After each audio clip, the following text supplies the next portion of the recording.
తెలంగాణలో phone tapping వ్యవహారం ప్రకంపనలు రేపుతోంది. టాస్క్ ఫోర్స్ అధికారుల వాంగ్మూలాలు సెన్సేషన్ క్రియేట్ చేస్తున్నాయి. బీఆర్ఎస్ హయాంలో ఈ రేంజ్లో ఫోన్ల ట్యాపింగ్ జరిగిందా అంటూ అందరూ ముక్కున వేలేసుకుంటున్నారు. 10 ఏళ్లు ప్రభుత్వాన్ని నడపడానికి కేసీఆర్ ట్యాపింగ్ను నమ్ముకున్నారా? ప్రతిపక్షాల ఫోన్లు ట్యాప్ చేసి అధికారాన్ని కైవసం చేసుకున్నారా?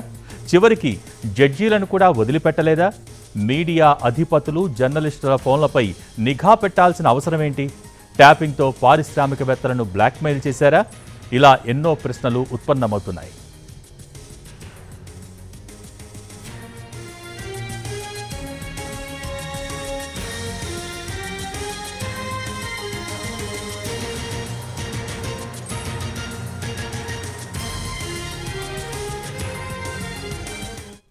ఫోన్ ట్యాపింగ్పై ప్రణీత్ రావు వాంగ్మూలంలో సంచలన విషయాలు బయటపడుతున్నాయి. దాదాపు 1200 ఫోన్లను ట్యాప్ చేసినట్టు తెలిపారు ప్రణీత్ రావు. అందులో జడ్జీలు, రాజకీయ నేతల కుటుంబ సభ్యులు, మీడియా పెద్దలు, జర్నలిస్టులు ఉన్నారని వెల్లడించారు. అప్పటి ప్రతిపక్షాలకు ఆర్థిక సహాయం చేస్తున్న వారి ఫోన్లు సైతం ట్యాప్ చేసినట్టు చెప్పారాయన. ట్యాపింగ్ కోసం 8 ఫోన్ల ద్వారా ఎప్పటికప్పుడు సిబ్బందితో టచ్లో ఉంటూ మానిటరింగ్ చేసేవారు ప్రణీత్ రావు. ఇక ప్రతిపక్షాల డబ్బును ఎప్పటికప్పుడు పట్టుకుంటూ వాటిని హవాలా, నగదు అంటూ రికార్డుల్లో చూపించామన్నారు. ప్రభాకర్ రావు సహాయంతో 17 సిస్టంల ద్వారా ట్యాపింగ్కు పాల్పడ్డామని తెలిపారు. 2 లాగర్ రూముల్లో 56 మంది సిబ్బందిని ఏర్పాటు చేశామని వాంగ్మూలమిచ్చారు. కాంగ్రెస్ ప్రభుత్వం అధికారంలోకి రాగానే ట్యాపింగ్ మొత్తాన్ని ఆపివేయాలని ప్రభాకర్ రావు చెప్పారని అన్నారు. ప్రభాకర్ రావు రాజీనామా చేసి వెళ్లిపోతూ ట్యాపింగ్కు సంబంధించిన సమాచారం ధ్వంసం చేయాలని ఆదేశించారని అన్నారు. దీంతో 50 కొత్త హార్డ్ డిస్క్లను తీసుకొచ్చి పాత వాటి స్థానంలో ఫిక్స్ చేశామని అన్నారు.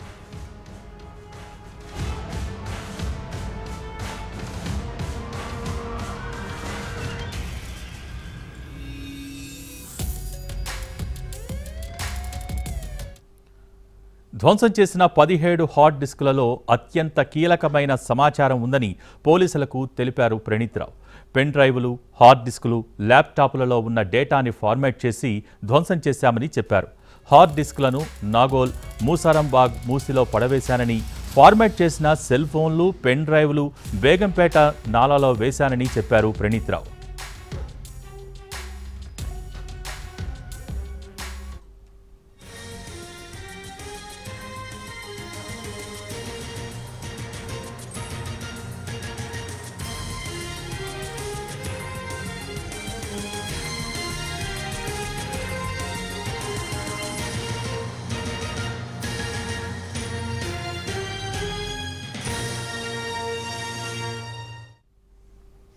మాజీ డీసీపీ రాధాకృష్ణరావు ఇచ్చిన వాంగ్మూలం అందరినీ షాక్కు గురిచేస్తోంది. వామ్మో అనేలా చేస్తోంది. బీఆర్ఎస్కి ఇబ్బందిగా మారిన అందరి వ్యక్తుల ఫోన్ల సంభాషణ విన్నట్టు రాధాకృష్ణరావు కన్ఫెషన్ స్టేట్మెంట్ ఇచ్చాడు. ఆ లిస్టులో విపక్ష నేతలే కాదు, అధికార పక్ష నేతలు ఉన్నారు. తమకు అనుమానం గల నేతలతో పాటు వాళ్ల భార్యల ఫోన్లపైన నిఘా పెట్టారు. వాళ్లు ఎవరెవరితో మాట్లాడుతున్నారు, ఏం మాట్లాడుతున్నారు అని తెలుసుకున్నామని వెల్లడించాడు.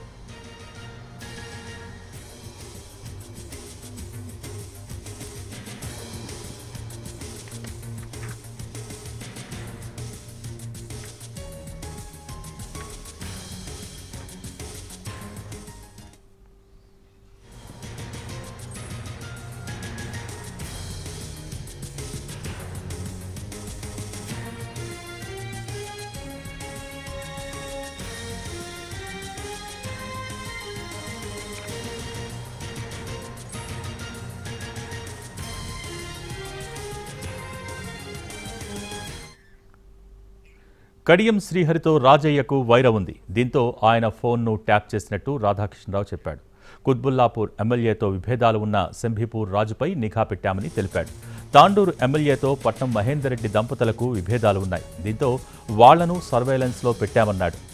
నాడు ప్రతిపక్ష నేతగా ఉన్న రేవంత్ రెడ్డితో పాటు ఆయన కుటుంబ సభ్యులపైన నిఘా పెట్టినట్టు వాంగ్మూలంలో వివరించాడు రాధాకృష్ణరావు. నాడు బీఎస్పీలో ఉండి ఇప్పుడు బీఆర్ఎస్లో ఉన్న ఆర్ఎస్ ప్రవీణ్ కుమార్తో పాటు తీగల కృష్ణారెడ్డి ఫోన్లను కూడా ట్యాప్ చేశారు.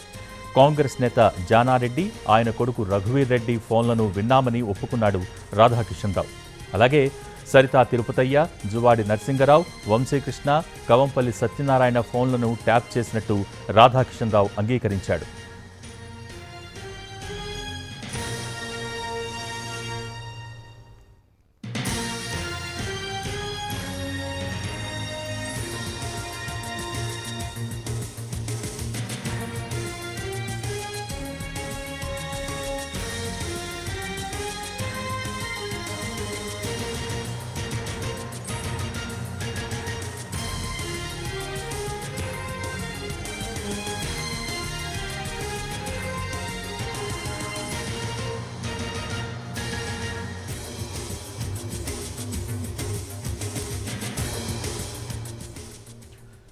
బీజేపీ నేతలు ఈటెల, బండి సంజయ్, ఎంపీ అరవింద్, ఆయన అనుచరుల ఫోన్లను ట్యాప్ చేసినట్టు రాధాకిషన్రావు వాంగ్మూలమిచ్చాడు.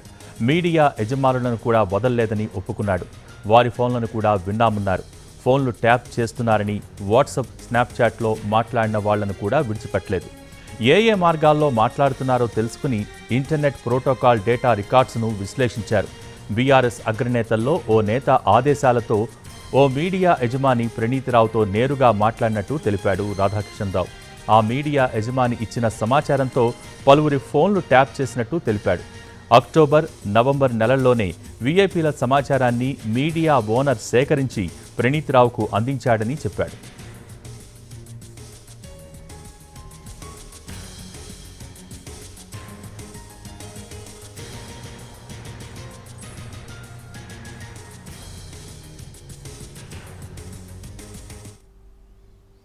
కాంగ్రెస్, బీజేపీ నేతలకు ఆర్థికంగా అండగా నిలబడ్డ వారిపైన నిఘా పెట్టామన్నాడు రాధాకిషన్రావు. అలాగే సోషల్ మీడియాలో బీఆర్ఎస్ పార్టీని ట్రోల్ చేసిన వాళ్లను కూడా టార్గెట్ చేసినట్టు రాధాకిషన్రావు తన వాంగ్మూలంలో వివరించాడు. స్థూలంగా నిఘా విషయంలో ఎవ్వరినీ వదిలిపెట్టలేదు. వీళ్లు వాళ్లు అని తేడా లేదు. ఎవ్వరిపైనైనా అనుమానం రావటమే ఆలస్యం. వెంటనే వాళ్ల ఫోన్లను ట్యాప్ చేశామని మొత్తం కక్కేశాడు. గత ప్రభుత్వంలో కీలక నేతల సూచనల మేరకే ట్యాపింగ్ వ్యవహారం నడిచినట్టు రాధాకిషన్రావు వాంగ్మూలంతో స్పష్టమవుతోంది.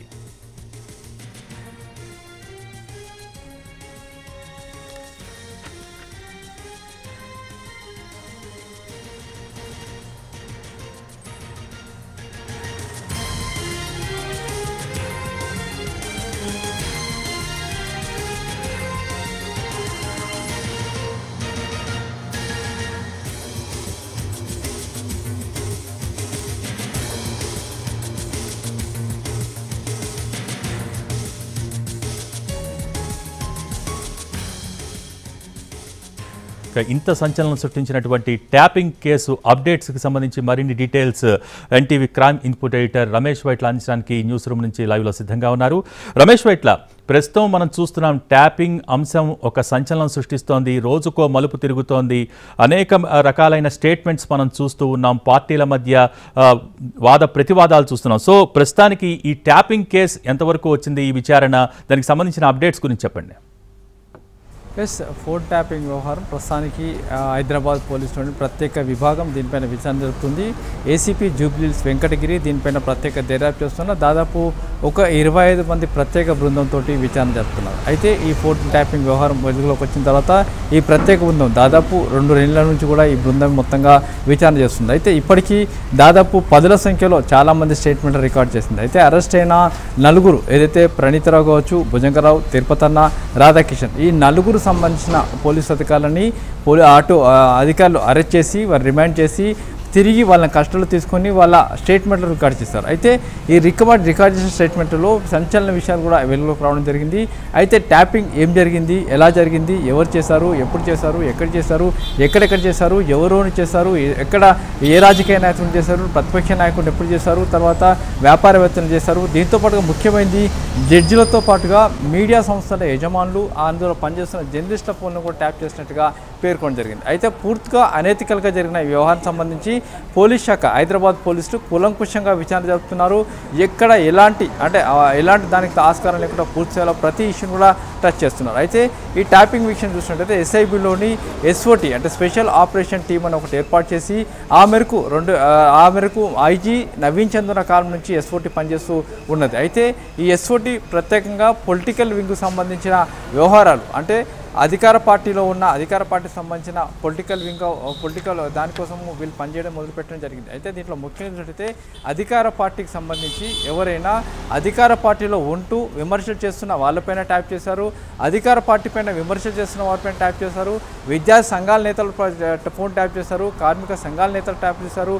అందుకే ప్రతిపక్ష నాయకులు ఎవరైతే బీజేపీ కాంగ్రెస్ అనే రెండు పార్టీలు కూడా పెద్ద ఎత్తున బీఆర్ఎస్ మీద విమర్శలు చేయడం కాబట్టి బీఆర్ఎస్ మీద ఎదురుదాడి చేయడం జరిగింది. అయితే ఎదురుదాడి చేసిన బీఆర్ఎస్ బీజేపీ కాంగ్రెస్ సంబంధించిన ఆర్థిక మూలాలు మొత్తంగా కట్ చేసే ప్రయత్నం కూడా చేశారు. అంతేకాకుండా ఎన్నికలు 3 ఉప ఎన్నికలతో పాటు జిహెచ్ఎంసీ ఎన్నికల సందర్భంలో కూడా పెద్ద ఎత్తున ట్యాపింగ్ పాల్పడడం జరిగింది. అయితే ఈ ట్యాపింగ్ వ్యవహారంలో ప్రతిసారి ఎక్కడ ఎప్పుడు చేసినా కూడా దొరికిన డబ్బు మొత్తాన్ని కూడా హవాలా రూపంలో నగదు వెళ్తుంది. ఆ నగదుని పట్టుకున్నామని చెప్పి అందరికీ ఎవరికి అనుమానం రాకుండా ఉండేందుకు ఆ విధంగా చెప్పామని చెప్పి చెప్పడం జరిగింది. అయితే దీంతో పాటుగా అత్యంత కీలకమైన విషయం ఏంటంటే ఏకంగా జడ్జిల కేసులు వాదిస్తున్న ప్రభుత్వ కేసులు వాదిస్తున్న అడ్వకేట్ల ఫోన్ను కూడా ట్యాప్ చేయడం జరిగింది. అయితే ఇప్పటివరకు ఈ విషయం కూడా ఎక్కడ కూడా బయటకు రాలేదు. కానీ భుజంగరావు ఇచ్చిన అదనపు ఎస్పీ భుజంగరావు ఇచ్చిన కన్ఫెషన్ స్టేట్మెంట్లో ఈ వ్యవహారం బయటకు రాలింది. అయితే ఏకంగా జడ్జిల ఫోన్లో ట్యాప్ చేయడంతో అందరూ కూడా విసిపోతున్నారు. ఎందుకంటే జ్యుడిషియరీ మీద ఎవరు కంట్రోల్ ఉండదు, జ్యుడిషియరీని ఎవరు కంట్రోల్ చేయాలనుకోరు. కానీ ఏకంగా బీఆర్ఎస్ ప్రభుత్వం జ్యుడిషియరీని కంట్రోల్లో పెట్టుకోవాలి, జ్యుడిషియరీ తోటి తమ పనులు చేయించుకోవాలనే ఉద్దేశంతో ఏకంగా జడ్జిల ఫోన్ కూడా ట్యాప్ చేశారు. అయితే దీనికి సంబంధించి ఒక జడ్జి ఫోన్ ట్యాప్ చేశామని చెప్పి ఏకంగా భుజంగరావు తన స్టేట్మెంట్లో పేర్కొనడం జరిగింది. దీంట్లో సంబంధించి చూసినట్టయితే జర్నలిస్టులతో పాటు హైకోర్టు జడ్జెస్ అయిన జస్టిస్ శరత్ కాజాతో పాటుగా అడ్వకేట్స్, తర్వాత అతను సంబంధించిన ఇంపార్టెంట్ కేసులు, అతను వింటున్న ఇంపార్టెంట్ కేసులు మొత్తం కూడా దాంట్లో ఉన్న న్యాయవాదుల ఫోన్లు కూడా ట్యాప్ చేసామని కూడా పేర్కొనడం జరిగింది. అయితే పూర్తిగా అంటే ఇది అనైతికల్ చెప్పొచ్చు. ఎందుకంటే జడ్జిలతో పాటు జర్నలిస్టులు, మీడియా సంస్థల యజమానులకు సంబంధించిన ఫోన్లు కూడా ట్యాప్ చేయడం జరిగింది. దీంట్లో మొత్తంగా చూసినట్టయితే ఇలాంటి జడ్జిలు అంటే ఒక జడ్జి పేరు మాత్రమే భుజంగరావు తన కన్ఫెషన్ స్టేట్మెంట్ చెప్పడం జరిగింది. అయితే ఇంకా ఎంతమంది జడ్జిల ఫోన్లు ట్యాప్ చేశారు అన్న విషయం కూడా స్పష్టంగా చెప్పలేదు. అయితే దీంతో పాటుగా చూసినట్టయితే ఈ జడ్జిలతో పాటుకు జర్నలిస్టుల ఫోన్లు ట్యాప్ చేశారు, మీడియా సంస్థల యజమానుల ఫోన్లు కూడా ట్యాప్ చేశారు. అయితే ఈ ట్యాప్ చేసిన దాంట్లో చూసినట్టయితే వాళ్ళ కుటుంబ సభ్యులు వాడుతున్న సెల్ ఫోన్లు, కుటుంబ సభ్యులు వాడుతున్న ఏదైతే వాహనాలు వీటిని కూడా ట్రాక్ చేయడం జరిగింది. వాటిని ట్రాక్ చేసి వాళ్ళకి సంబంధించిన పూర్తి సమాచారం కూడా తెప్పడం జరిగింది. అయితే చూసినట్టయితే దీంట్లో ముఖ్యంగా బీఆర్ఎస్ పార్టీలో తగాదాలు కావచ్చు, ఒక ఎమ్మెల్యే తోటి ప్రత్యర్థిలో ఉండే ఎమ్మెల్యేతో తగాదాలు కావచ్చు, బీఆర్ఎస్ పార్టీలో ఉన్న కుమ్మలాటలు కావచ్చు, వీటన్నిటిని కంట్రోల్ చేసేందుకు ఏకంగా దాదాపు 16 మంది బీఆర్ఎస్ ఎమ్మెల్యేల పైన కూడా ట్యాప్ చేసినట్టుగా ఇప్పుడు విషయం బయటకు వచ్చింది. అయితే దీంట్లో దాంతోపాటుగా చూసినట్టే ఏదైతే కుత్బుల్లాపూర్ ఎమ్మెల్యే షంబీపూర్ రాజ్తో పాటు కావచ్చు, కడియం సిఐ రాజయ్య కావుతో పాటు కావచ్చు, లేకుంటే మరొకరు అంటే కొంతమంది ఎమ్మెల్యేలు బీఆర్ఎస్లో ఉంటూ కొంతమంది తమ సమీప ప్రత్యర్థులతో గొడవలు పడడం కావచ్చు, ముఠా తగాదాలు కావచ్చు, వీటన్నిటిని ఎప్పటికప్పుడు తెలుసుకోవడానికి ఏకంగా బీఆర్ఎస్లో ఉంటున్న బీఆర్ఎస్ ఎమ్మెల్యేలకు సంబంధించిన ఫోన్లు కూడా ట్యాప్ చేయడం జరిగింది. అట్లా దాదాపు 16 మంది ఎమ్మెల్యేలు ఫోన్ ట్యాప్ చేస్తున్నట్టు చెప్తున్నారు. మరో చూస్తుంది మీడియా సంస్థలు ఏదైతే ఇక్కడ 2 మీడియా సంస్థల యజమానులకు సంబంధించిన ఫోన్లు కూడా ట్యాప్ చేసినట్టుగా పేర్కొనడం జరిగింది. దీంట్లో 2 మీడియా సంస్థల యజమానుల ఫోన్ ట్యాప్ చేశారు. ఈ మీడియా సంస్థల యజమానులతో ఫోన్లతో పాటుగా అందులో పనిచేస్తున్న జర్నలిస్టుల ఫోన్ కూడా ట్యాప్ చేశారు. అయితే ముఖ్యంగా ఈ జర్నలిస్ట్ ఎవరు అనంటే అటు బీజేపీ బీట్ చూస్తున్న రిపోర్టర్లు కావచ్చు, కాంగ్రెస్ బీట్ చూస్తున్న రిపోర్టర్లు కావచ్చు, మరోవైపు క్రైమ్లో ఉన్న రిపోర్టర్లు కావచ్చు, ఈ 3 బీట్లలో పనిచేస్తున్న రిపోర్టర్ల ఫోన్ ట్యాప్ చేయడం జరిగింది.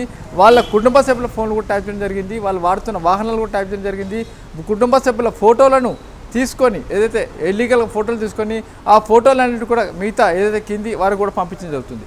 అయితే మరొక ముఖ్యమైన సంగతి వ్యాపార సంస్థ యజమానులను కూడా వాళ్ళు బెదిరించిన దాఖలు ఉంది.